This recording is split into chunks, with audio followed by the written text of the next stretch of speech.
Bonjour, aujourd'hui on a un mosaïque extraordinaire du Maghreb.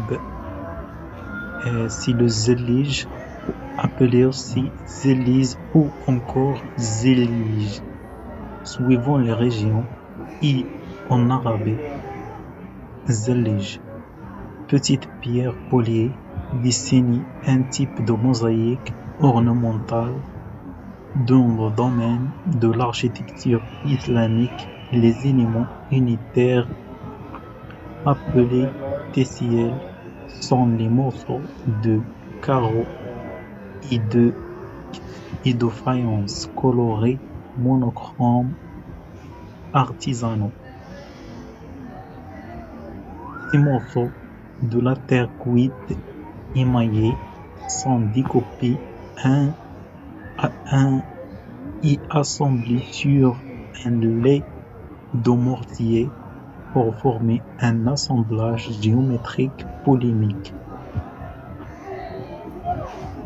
C'est admis que la technique du zellige typique de l'art et de l'architecture mauresque médiévaux est devenue omniprésente dans le Maghreb et surtout dans le Maroc à partir de la période de Mouhidine.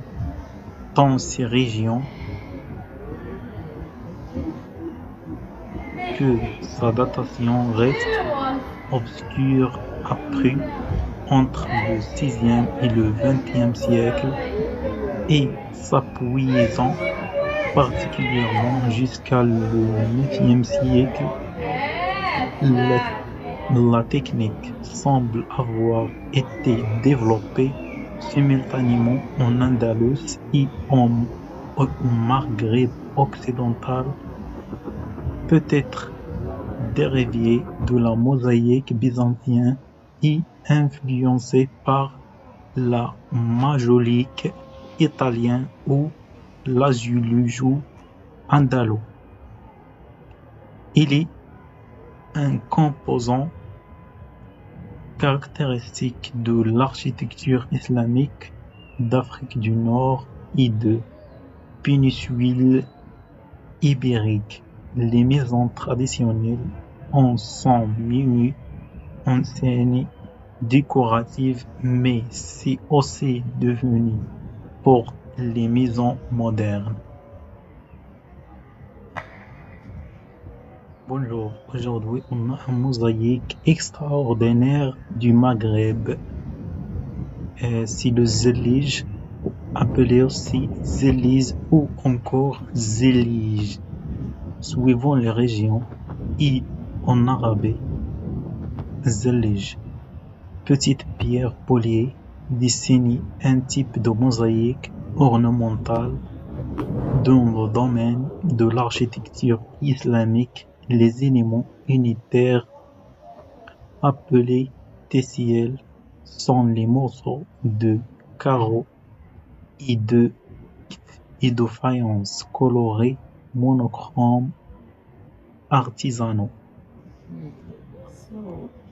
Ces morceaux de la terre cuite émaillée sont découpés un à un et assemblés sur un lait de mortier pour former un assemblage géométrique polémique.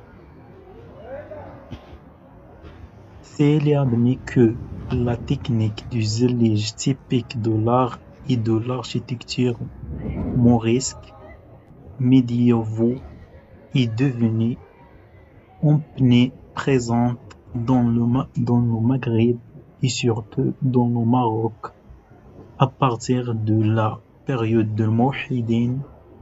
Dans ces régions, que sa datation reste obscure après entre le sixième et le vingtième siècle et s'appuisant particulièrement jusqu'à le neuvième siècle. La technique semble avoir été développée simultanément en Andalous